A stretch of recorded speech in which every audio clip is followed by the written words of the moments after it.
गणरायाच्या चतुर्थीचं एवढं महत्व आहे की या चतुर्थीच्या दिवशी परमात्मा परमेश्वर या ठिकाणी भगवान श्री हरीचं बारस याच दिवशी करण्यात आलं. कारण का अष्टमीच्या दिवशी श्री हरी जन्माला आले आणि बरोबर 12 दिवसाने गणराया चतुर्थीला प्रत्येकाच्या घरोघराने आणि त्याच 12व्या दिवशी श्री हरीचं बारस कुठलं काय राजवाड्यात झालं नाही. नंदराजा जरी असला ही कंसाला लागू नये आणि म्हणून गर्ग मुनीने सांगितलंय की याचं बारसं एकदम गोठ्यामध्ये चिडीचूप झालं पाहिजे आणि म्हणून गर्ग मुनींच्या साक्षात आशीर्वादानं श्री हरीचं बारसं ते पण गाईच्या गोठ्यात आणि गणपती येतो त्या दिवशी झालेले मंडळी, साधी गोष्ट नाही.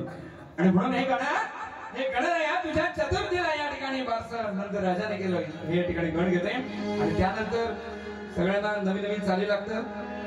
मग सुंदरी सुंदरी तुझं नाव काय आहे सगळं घेऊ, तुम्ही मदत करायची आहे. पण तुम्हाला सगळ्या माता भगिनींना या ठिकाणी तुम्ही परिवारातले ठीक ना. आईची खास इच्छा होती, आम्ही म्हणत होतो जर नाव ठेवायचं तर 12 ठेवूया, पण 12 ठेवलं तर आपल्या सगळ्या मोठं होतात.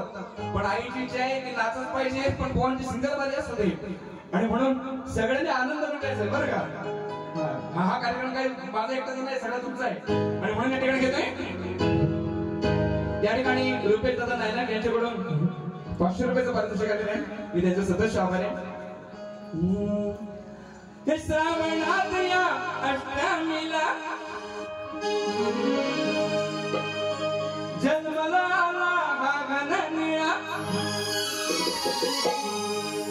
झाला आनंद धरतीला केलं बारस घे नंद राजानं गण तुझ्या चतुर्थीला